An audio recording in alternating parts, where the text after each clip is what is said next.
for our children, grandchildren. And it's not a very pretty picture, not one that should inspire pride.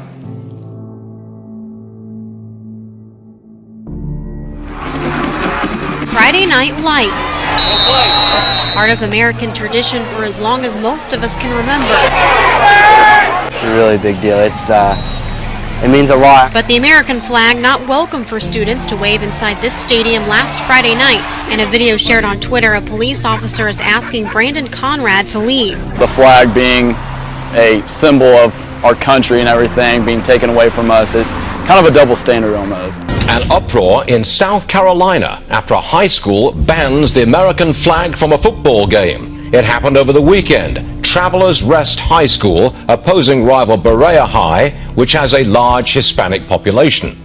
The principal of Travelers defending the decision to ban the flag, saying, quote, "Any decision to not allow the American flag to be used in an improper, taunting, unsportsmanlike manner is first and foremost in the interest of promoting the safety and well-being of all in attendance at school events. Students who tried to enter the stadium with the American flag were turned away. Are we forcing the retreat of the American flag?" Very much so. We're forcing, well, think about all the retreats we're already having, whether it's capitalism, traditional values, faith, different retreats we've already had in public spheres. All of those things add up to what America has represented, what our founders gave us. And you start to abandon all of those, you start to abandon a lot of the symbols of America. You got a bracelet, I know, when you came in today. I see many of you are already wearing it. And it has underneath it the words dignity, respect, and acceptance. A belief, a core belief in diversity and inclusion, where each person here feels accepted, valued, and safe. We insist on a culture of respect, and we recognize that words and actions really matter. The absence of words and actions also matter. We respect and seek out inclusion of our differences, realizing that we learn from each other, and we do not tolerate words of action or actions of hate and disrespect.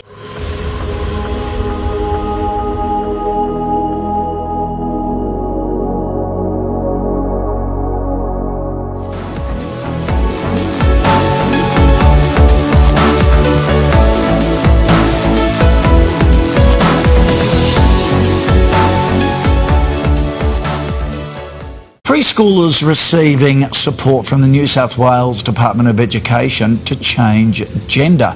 The 4-year-old is hoping for a sex swab before the first day of kindergarten. Yeah, there's been a wave of young students apparently who are seeking to transition. Saying that Chicago needs to move out of the 19th century, a transgender Chicago woman is suing the city over its ban on female nudity in bars.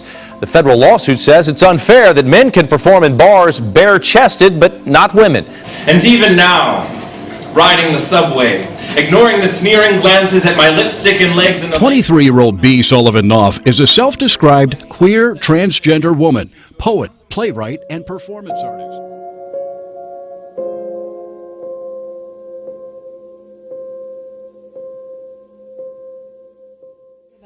Can I please ask you to say what you said before regarding the workshop with UNM fetal remains with high school students? I'm sorry, Richard.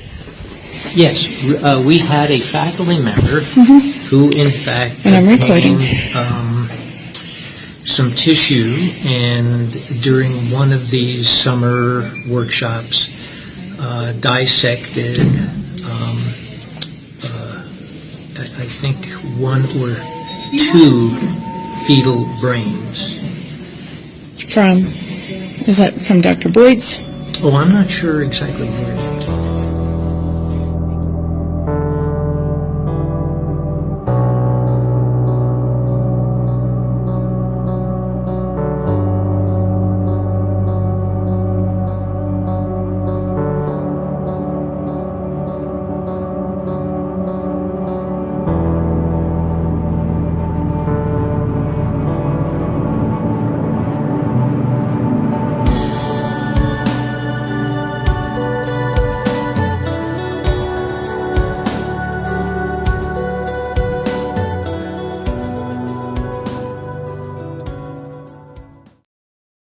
The city of Chicago has teamed up with the University of Chicago to launch a multi-million-dollar project being hailed as a fitness tracker for the city.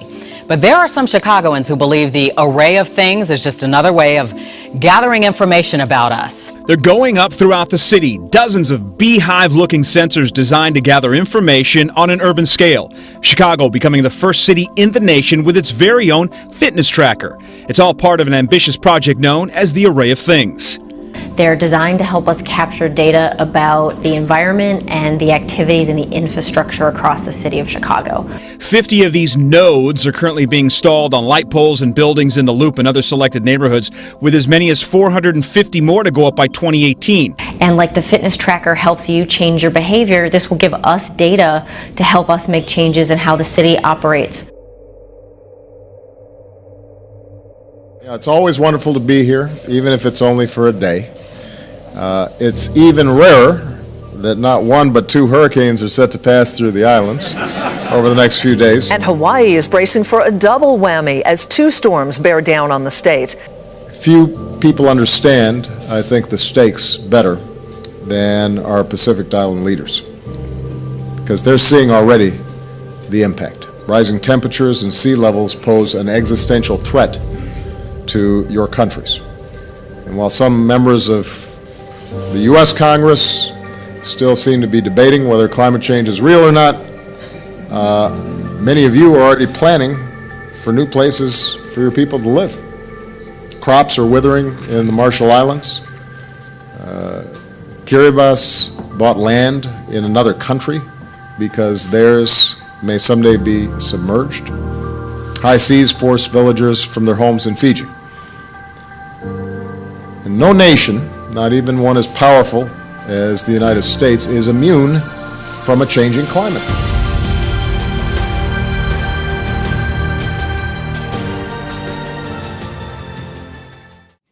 Where glaciers are melting at a pace unprecedented in modern times. And it was a preview of our future if the climate keeps changing faster than our efforts to address it.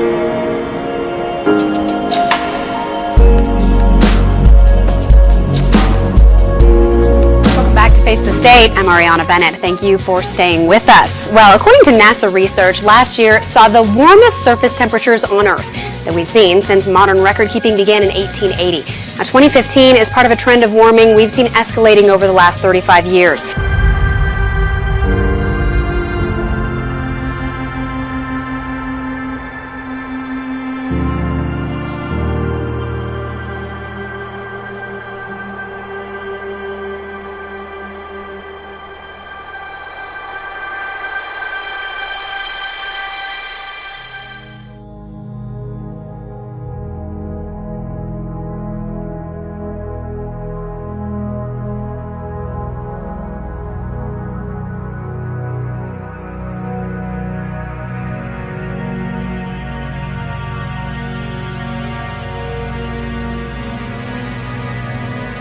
But for so many at once is unheard of.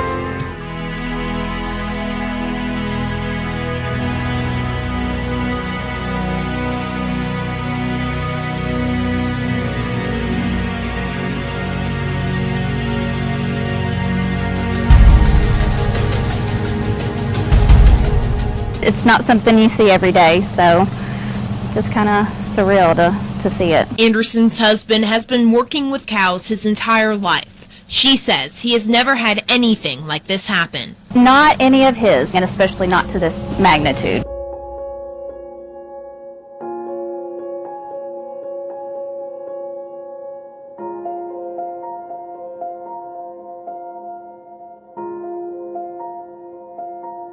Our South Jersey Bureau, as many as 20,000 dead fish have washed up in Little Egg Harbor. Officials say it is the second largest fish kill in less than a week.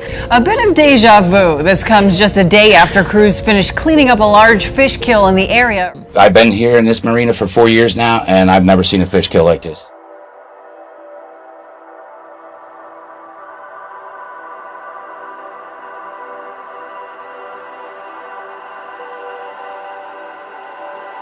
This is no joke, even though it sounds like a knock-knock joke. You might smell something fishy if you are near Lake Murray, because dead fish are floating to the top. If you were on Casco Bay today or anywhere along the southern Maine coast, you may have seen hundreds of dead fish in the water.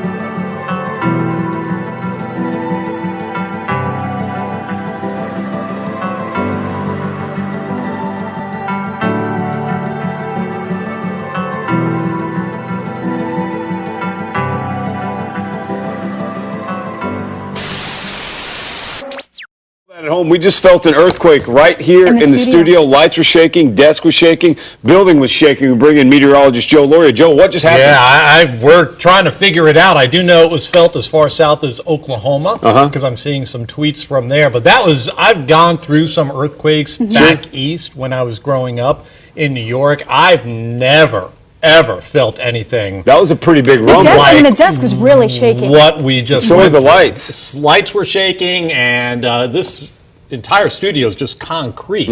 And that was a pretty good rock and roll for us. Yeah, Great Plains were shaken awake this morning by the strongest earthquake in the region in years. This comes as the state of Oklahoma has seen a huge jump in earthquakes in recent years. The quake was felt for hundreds of miles around in 6 neighboring states. Pawnee's mayor says the quake lasted at least a minute, much longer than most tremors that hit the earthquake-prone state.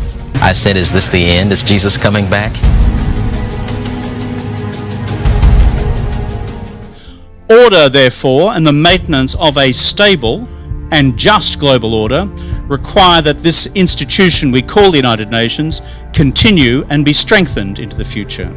And not least because the tensions which now exist, which threaten to undermine the order in geopolitics and beyond, are frankly too clearly there for us all to ignore.